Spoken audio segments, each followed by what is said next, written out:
নমস্কার, আমার নাম Kapali Mahato. Binpur two government ITI এর মেকানিক মোটর ভেহিকেলের প্রথম বর্ষের ছাত্রী। নমস্কার, আমার নাম আশিস পাল। আমি বিনপুর টু গভর্নমেন্ট ITI প্রথম বছরের MMB ব্যাচের স্টুডেন্ট।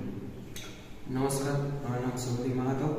আমি Binpur two government ITI MMB ট্রেডের প্রথম বর্ষের স্টুডেন্ট। আমরা একটি প্রজেক্ট তৈরি করেছি, যেটি হলো ইঞ্জিন ওভারহিটিং, যার একটি কারণ হলো ওয়াটার পাম্প লিকেজ। এই প্রজেক্টটিতে তৈরি করতে আমাদের প্রথমে আছে রেডিয়েটর, তারপরে ইঞ্জিন এবং কুলেন্টকে ঠান্ডা করার জন্য একটি ফ্যান। এই মডেলটি তৈরি করতে আমাদের কিছু জিনিস লেগেছে, যেগুলি হলো প্লাইউড এবং কিছু কালার পেপার, কিছু 3.7 ভোল্ট ডিসি মোটর এবং একটি 3.7 ভোল্ট ওয়াটার পাম্প এবং লেভেল পাইপ আর কিছু স্ট্রো পাইপ লেগেছে।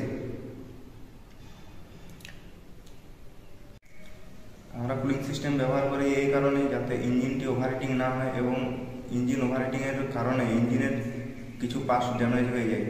সেই ড্যামেজের থেকে ইঞ্জিনের পার্টসগুলোকে বাঁচাতে এবং ইঞ্জিনের সিলিন্ডারের মধ্যে একটা নির্দিষ্ট তাপমাত্রা বজায় রাখার জন্য আমরা কুলিং সিস্টেম ব্যবহার করি। এটি হচ্ছে আমাদের রেডিয়েটর থেকে লোয়ার ট্যাঙ্ক এবং লোয়ার হোস পাইপ দিয়ে ইঞ্জিনের মধ্যে কুলেন্টটি প্রবেশ করছে।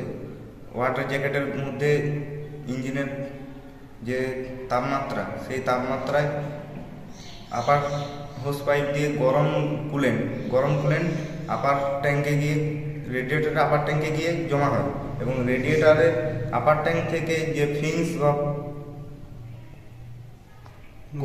কোরের মধ্যে দিয়ে কুলেন্টটি পাস হয় লোয়ার ট্যাঙ্কে এবং কুলেন্টটিকে ঠান্ডা করার জন্য একটি ফ্যান, রেডিয়েটর ফ্যান, যেটি কুলেন্টটিকে ঠান্ডা করে। আমরা যে প্রজেক্টটি তৈরি করেছি সেটি আমরা এখন রান করে দেখাচ্ছি।